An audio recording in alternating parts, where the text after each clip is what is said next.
接住咧，我哋望一望一啲圓方程建立嘅題目啦。OK， 咁第一種咧就會直接俾你個圓心啦，同埋半徑嘅。好啦，例如呢條題目同你講啦，圓心咧係 C， 而通過 A 即係35。咁你話唔知噏乜嘢喎？咁好簡單，畫翻幅圖先咯。好啦，63大約就呢個位置啦。OK， 然後35咧就大約呢個位置啦。咁所以咧，我哋可以畫到個圓出嚟啦。OK， 咁圓形就大約咁樣啦，高少少啦，當係啦。咁好啦，咁我其實邊度半徑啊？半徑咪即係 A 同埋 C 嘅距離咯。所以半徑 radius 咧就跟好6減3嘅2次，加翻3減5嘅2次。好啦，咁你就會得出9加4，就係跟好13啦。咁完成咗咯喎，咁所以我就會知道可以用翻上一段影片所講嘅標準式啦，即係 x 減圓心2次，再加翻 y 減圓心，然後半徑2次，所以佢個圓嘅方程就會係 x 減6嘅 square， 再加翻 y 減3嘅 square， 就等於13啦。咁呢種第一種最簡單易明嘅題目。咁接住我哋望一望第二種咯喎，即係提供咗直徑嘅端點。OK， 俾咗個 diameter 嗰兩個 endpoint 我哋。咁啊就 point A 同埋 point B 又唔知咩喎，咁我哋好簡單，成日用幅圖去幫你表示翻咯喎。好，首先大約啦就咁樣啦，然後4同埋10大約呢個位啦。OK， 然後呢度直徑咁即係可能咁樣咯，有個圓，然後就會去到呢個位置，咁大約啦就係-200。OK。咁呢個就係直徑，咁有直徑點樣揾圓心啊？記住，最簡單圓心就會係兩點嘅中間。OK， 原因咧，直徑嘅中間就係圓心，所以啊 ，centre 就會係4加-8除以2，同埋10加2除以2，咁化簡就得出-2啦。同埋6嘅，咁呢個就 centre。咁有咗 centre，咁我哋點揾嗰個嘅 radius 啊、半徑啊，就係用翻距離咯。所以個 radius 即係半徑，就係跟好-2減 A 啦，當再加翻6減10去計。咁啦，前面嗰就36啦，後面就係16，咁所以加埋咧，答案係跟好52嘅。咁所以啦。成個圓方程就變咗 x 減-2嘅2次，再加翻 y 減6嘅2次，然後就係跟好2次。OK， 半徑2次，所以得出就係 x 加2 square 加翻 y 減6嘅 square 等於52啦。咁呢種係第二種問法，相對簡單嘅，俾個直徑你。第三種問法就同你講提供咗圓上一點，然後同你相似喎，例如右面呢幅圖咁樣。咁首先第一樣嘢，我哋諗翻其實半徑係幾多啊？你唔知喎，咁我哋就要揾翻個半徑出嚟啦。咁點揾半徑咧？首先第一樣嘢，切咗圓心先。見到我切咗個圓心就 HK 啦，叫做。咁下一步留意咯喎，因為呢一條係切線。OK， 呢條切線。所以呢個位置係直角嚟嘅，而直角咁即係我係會知道呢個2同呢個 K 係一樣嘅，所以第一步我就知道 K 係等於2啦。OK， 所以啦，我就會知道 C 嘅 coordinate，C 嘅坐標就會變咗 H2。接住啦，我哋考慮就係考慮啲咩啊？考慮翻個 radius， 考慮個圓心。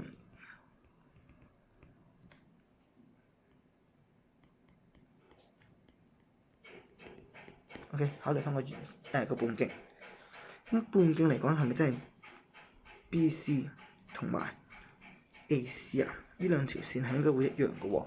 咁所以我哋用長度去諗下咯喎。首先跟好 BC 嘅長度就會變咗做 H 減-2嘅2次，再加翻2減8嘅2次，呢個係 BC 嘅長度。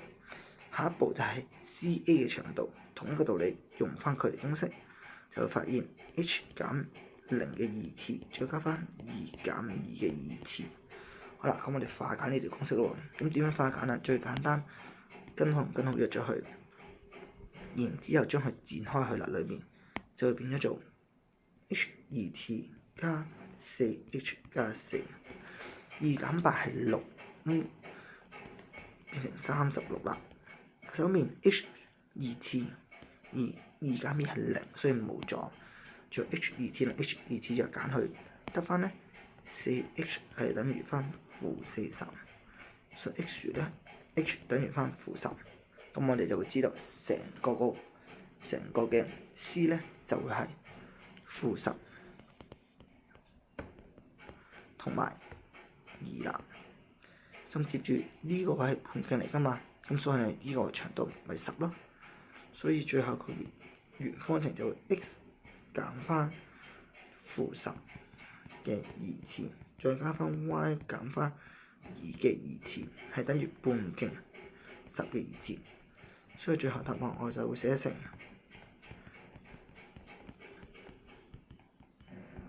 x 加10嘅2次加 y 減2嘅2次等於100啦。接住第4種題型啦，相對深少少，咁就同你講啊，通過3粒點喎，通過呢3粒點喎，就係00、-4、8同埋-2。咁我哋好簡單，就試下畫一畫幅圖俾大家睇下咯喎。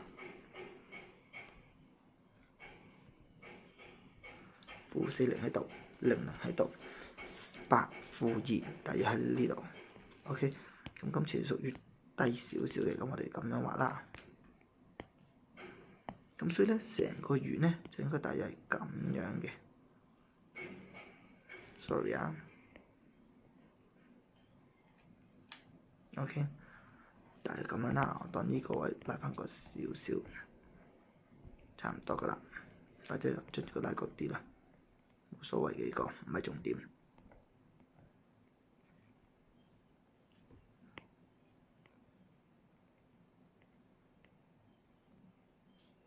好，咁接住啦，我就揾翻出嚟啦。我哋睇睇先啊。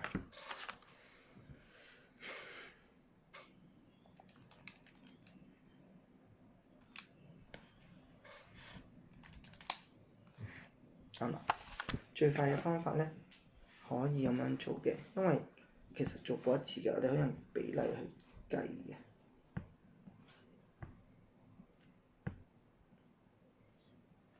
OK， 咁你就好快，咁計到啦。OK， 咁雖然你而家啱嘅，好跟住，咁接住條亦都係深嘅，不過教過嘅，其實條有冇興能力試下做？如果冇就做頭先嗰條體積嘅咯喎，你想咧？好。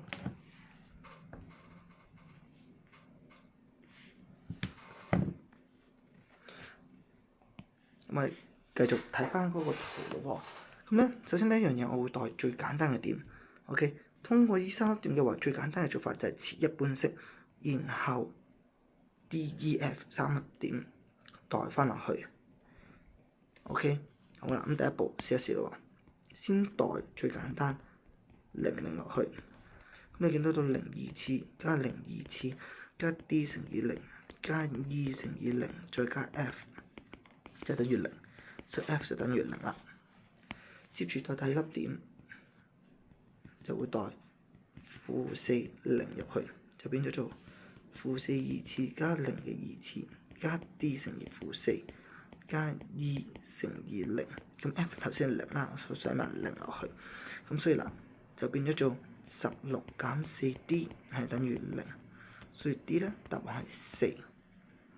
到最後啦，我哋會代埋8同埋-2落去嘅，咁啊試下咯喎。第3代8同-2，咁變咗8嘅2次啦，再加翻-2嘅2次，加 D 乘以8，再加 E 乘以-2，再加0等於0。咁頭先啦 ，D 我哋計到係4，咁我代埋個4入去啦。咁佔咗64加4啦，咁就68，再加翻32減 2e 等於0，咁即係2e 咧就等於翻100，咁所以 e 咧就等於50啦。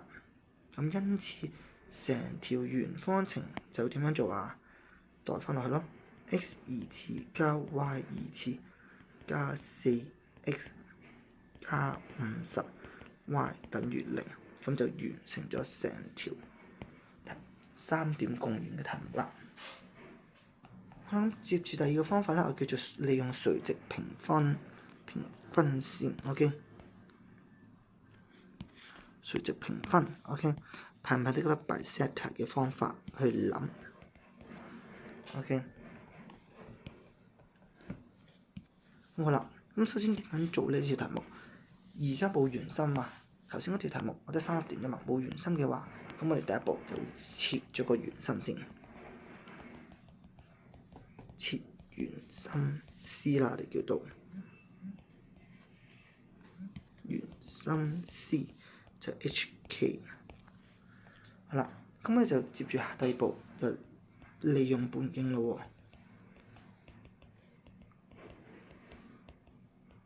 喎。OK， 利用半徑，例如頭先咧所講嘅3個點啦，我叫做 O 啦、A 同埋 B。OK， 最簡單就係 OA 啦，長度應該等於 OB 嘅。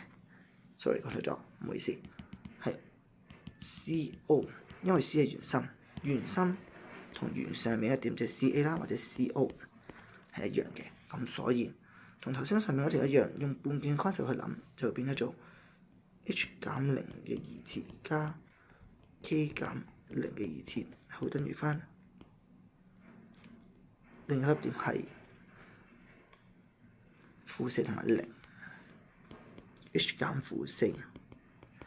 嘅二次加 k 減0嘅二次，好啦，首先將條式化簡喎，同頭先一樣，根號跟號約咗，左手面變翻 h 二次，10同 k 二次，右手面變咗做 h 二次加 8h 加16加 k 二次，咁你發現 k、h 呢啲約鬼晒咯喎，得翻 8h 等於-16，所以 h 咧就等於-2啦。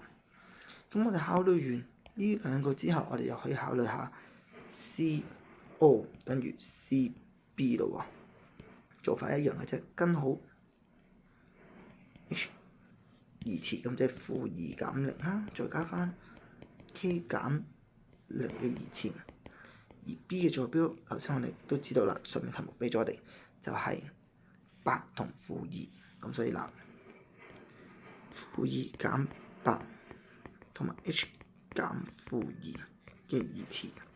咁跟號同跟號約咗，得翻左手面 k， 左手面得翻4加 k square， 右手面咧-2減8就係10，就係100啦，再加翻 k square 加 4k 加4，咁 k 同 k square 約咗啦，得翻 k 4k 啦，而將4同4約埋，然後-100，咁所以 k 咧就等於-25啦。